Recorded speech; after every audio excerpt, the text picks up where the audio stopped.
flag, and several flags, as a matter of fact. And here in America, soldiers have fought and died for a lot of rights that we have. Among them, the right to burn the flag, to fly the flag. You can ask my girlfriend Emily, we fly our flag every day at our house. And you can burn your flag if you want to, but if you burn mine, I'm going to shoot you.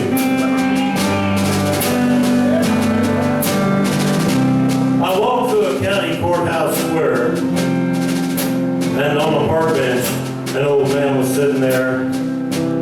I said, your old flag pole is kind of run down. He said, well, it'll do for our little town. I said, yeah, that old flag pole is leaned a little bit.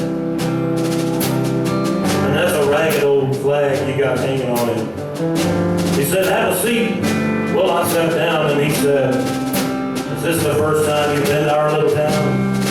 I said, yeah, well, I believe it is. And he said, I don't like to brag, but we're kind of proud of that ragged old flag.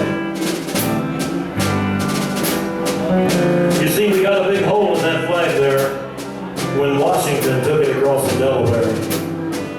And it got powder burned the night that Francis Scott Key sat watching it ride those things in the sea. And it got a bad tear in New Orleans with General Buckingham and Jackson tugging at its seams. Then she almost fell at the Alamo beside the Texas flag, but she waved on though. It got cut with a sword at Chancellorsville and got cut again at Shiloh Hill. There was Robert E. Lee, Beauregard, and Bragg, and the south wind blew hard on that ragged old flag. On Flanders Field in World War I, she took a big hole from a Bertha gun, turned blood red in World War II on the limp and low a time or two. She was in Korea and Vietnam, and whenever she was sent by her Uncle Sam. She waved above our ships upon the ocean's foam. You know, they've about quit waving her back here at home.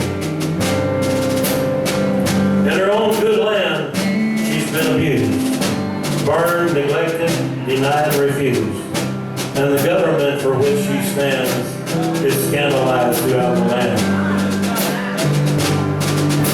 And she's getting threadbare and looking thin, but she's in good shape for the shape she's in.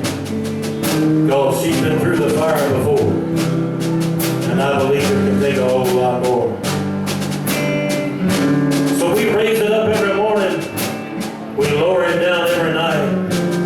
We don't ever let it touch the ground, and we fold it upright. He got quiet for a moment, then he looked at me and had a tear in his eye, and he said, you know, on second thought, maybe I do like to brag, because I'm mighty proud of that ragged old flag.